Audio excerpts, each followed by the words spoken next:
Hello friends, welcome to all of you on my YouTube channel Sarkari Bharat. So guys, इस video के अंदर हम discuss करने वाले हैं। आज का पेपर हुआ है एयरफोर्स एक्सपाई ग्रुप का एग्ज़ाम हुआ है 2020 को 4 नवंबर 2020 को। ऑल शिफ्ट के एग्ज़ाम्स के क्वेश्चंस आपके लिए लेकर आया हूं। आज पूछे गए इन सभी सवालों के जवाब आपको इस वीडियो के अंदर मिलेंगे। आप सभी को बता दूं, अगर आप एयरफोर्स की तैयारी कर रहे हैं और एयरफोर्स में भर्ती होना चाहते हैं और खास तौर पर एक्स ग्रुप के स्टूडेंट हैं या फिर बाई ग्रुप के स्टूडेंट हैं, तो आप इस चैनल को जरूर सब्सक्राइब कीजिएगा। चैनल को सब्सक्राइब करना बिल्कुल मत भूलिएगा। 100% रियल क्वेश्चन आपके लिए लाया हूं। इस वीडियो का टारगेट रखते हैं 1000 लाइक का, 1000 लाइक का टारगेट रखते हैं। आज के 4 नवंबर के पेपर में ऑल शिफ्ट में मैथ, इंग्लिश, जीके, रागा और फिजिक्स के कौन कौन से क्वेश्चन आपसे पूछे गए, उन सभी के बारे में इस वीडियो के अंदर हम डिस्कस करते हैं। तो चलिए फ्रेंड्स, स्टार्ट करते हैं वीडियो को। सो गाइस, अब आ चुका हूं मैं अपनी स्क्रीन पर। पहला सवाल आज क्या पूछा गया, आईसीसी अंडर 19 पुरुष वर्ग में कौन विजेता रहा है। यानी कि ICC cricket world cup under 19 cricket match में पुरुष वर्ग में किस टीम ने जीता था। तो अगर इसकी बात की जाए तो ये बांग्लादेश की टीम ने जीता था और इसका जो उपविजेता रहा था वो रहा था भारत। यानी कि फाइनल में जो क्रिकेट मैच हुआ था, फाइनल में बांग्लादेश की टीम ने भारत को हरा दिया था। तो कौन जीता था? बांग्लादेश जीता था। नेक्स्ट क्वेश्चन पूछा गया, बहुत आसान सा सवाल पूछा गया, राष्ट्रपति के लिए मिनिमम एज क्या है। राष्ट्रपति बनने के लिए मिनिमम एज क्या होती है? तो राष्ट्रपति बनने के लिए मिनिमम एज न्यूनतम उम्र 35 साल होती है। अगर कोई व्यक्ति राष्ट्रपति बनना चाहता है, अगर कोई व्यक्ति राज्यपाल यानी कि गवर्नर बनना चाहता है, तो उसकी उम्र कम से कम 35 वर्ष होनी चाहिए। अगर लोकसभा की बात करें, मेंबर ऑफ पार्लियामेंट की बात करें, तो इस लोकसभा के लिए 25 वर्ष उम्र होनी चाहिए न्यूनतम। अगर राज्यसभा की बात करें तो राज्यसभा के लिए न्यूनतम 30 वर्ष की उम्र रखी गई है। 30 वर्ष से कम का व्यक्ति राज्यसभा में सदस्य नहीं हो सकता। सो गाइज, किसी ना किसी शिफ्ट में आपसे ऐसे भी पूछ सकता है। नेक्स्ट क्वेश्चन पूछा गया, भारत के प्रथम लोकपाल कौन हैं। भारत के प्रथम लोकपाल कौन बने थे? तो ये थे पिनाकी चंद्रा। कौन थे? पिनाकी चंद्रा भारत के प्रथम लोकपाल बने थे। नेक्स्ट क्वेश्चन पूछा गया, जम्मू कश्मीर और लद्दाख अलग कब हुआ। तो डेट दे रखा था, तो इसमें 30 अक्टूबर, कब? 30 अक्टूबर को 2019 को, 30 अक्टूबर 2019 को जम्मू कश्मीर और लद्दाख को अलग कर दिया गया। लद्दाख के दो पार्ट कर दिए गए, एक बना दिया लेह जिला और एक बना दिया कारगिल। लद्दाख के जो दो जिले बन गए, लेह और कारगिल। ओके, चलिए नेक्स्ट क्वेश्चन को देख लेते हैं। तो नेक्स्ट क्वेश्चन पूछा गया, एंटीनोम पूछा गया था, इंग्लिश से क्वेश्चन था, लूजन का एंटीनोम पूछा गया था। तो लूजन का जो लूजन है इसका एंटीनोम पूछा गया था लाइट सिक्योर, इस तरीके से ये पूछा गया था। अभी ये वर्ड क्लियर नहीं है, बट आपको यहाँ पर एक स्टूडेंट ने बताया था सर ये क्वेश्चन आया था। एक एरर आई थी और ये question fill in the blank था, उसमें कंजक्शन वेदर को भरना था, इस टाइप से आया था। एक वर्ड आया था, सिनोनिम पूछा था, एब्रीविएट। एब्रीविएट का मतलब होता है संक्षिप्त करना। संक्षिप्त करना का मतलब होता है किसी चीज़ को एक तरीके से कम करना। क्या करना? कम करना। इसका सिनोनिम पूछा गया था, तो इसका सिनोनिम होता है शॉर्टन, कम करना, रिड्यूस, कम करना, संक्षिप्त करना, छोटा करना।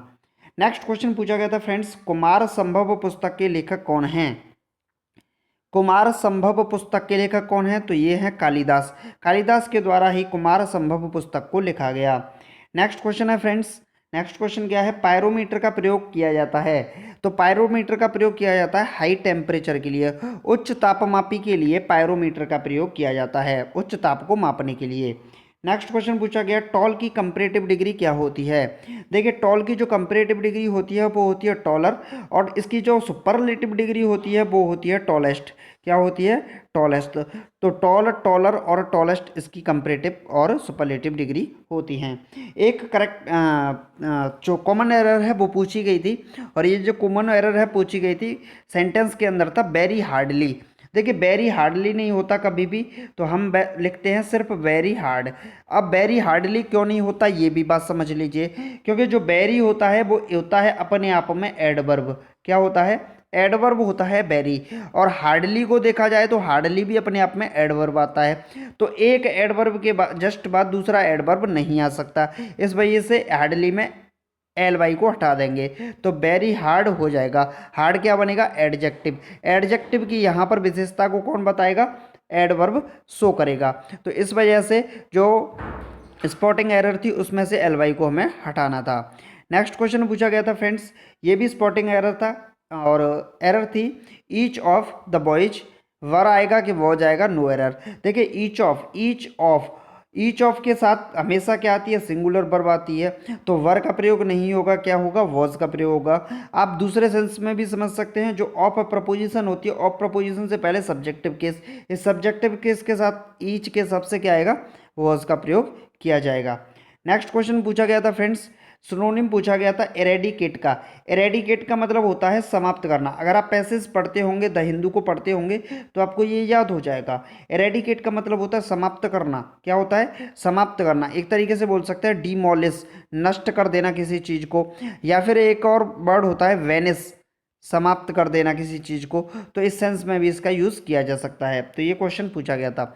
एक क्वेश्चन पूछा गया था स्पेलिंग एरर का, मतलब स्पेलिंग चेक वाला था, उसमें कोई गलती थी, तो एक वर्ड आया था वैरायटी, इसमें गलती थी, तो इसकी सही स्पेलिंग होती है VERIETY, वैरायटी। वैरायटी का मतलब होता है विविधता। क्या होता है? विविधता। बहुत सारी ऐसे बोल सकते हैं। नेक्स्ट क्वेश्चन पूछा गया था तुंगभद्रा नदी किस वंश का पोषण करती थी? तुंगभद्रा नदी किस वंश का पोषण करती थी? तो ये विजयनगर साम्राज्य का, किसका? विजयनगर साम्राज्य का पोषण करती थी। किसका? विजयनगर साम्राज्य का पोषण करती थी। और विजयनगर में ही एक स्थान है हम्पी। क्या है? हम्पी। ये भी काफ़ी ज़्यादा इंपॉर्टेंट है, कभी कभी एग्जाम में पूछता है हम्पी कहाँ है, तो ये है आपका कर्नाटक में पड़ता है। आज की डेट में अगर बात करें तो विजयनगर की, ये कर्नाटक में है तुंगभद्रा नदी पर, और यहीं पर विजयनगर साम्राज्य की राजधानी थी क्या? हम्पी। नेक्स्ट क्वेश्चन पूछा गया था ICC T20 women's world cup का विनर कौन है? तो ये क्वेश्चन मैंने छोड़ दिया है, कमेंट बॉक्स में आप इसका आंसर लिखिएगा। आपको वीडियो कैसा लगा? वीडियो को लाइक करके बताइएगा, और हाँ, चैनल को सब्सक्राइब करना बिल्कुल मत भूलिएगा। अगर आप एयरफोर्स की तैयारी कर रहे हैं तो भाई बिल्कुल सटीक चैनल पर आए हो, चैनल को सब्सक्राइब जरूर कीजिएगा। चलिए मिलते हैं नेक्स्ट वीडियो में। Thank you for watching this video. जय हिंद, जय भारत, टेक केयर।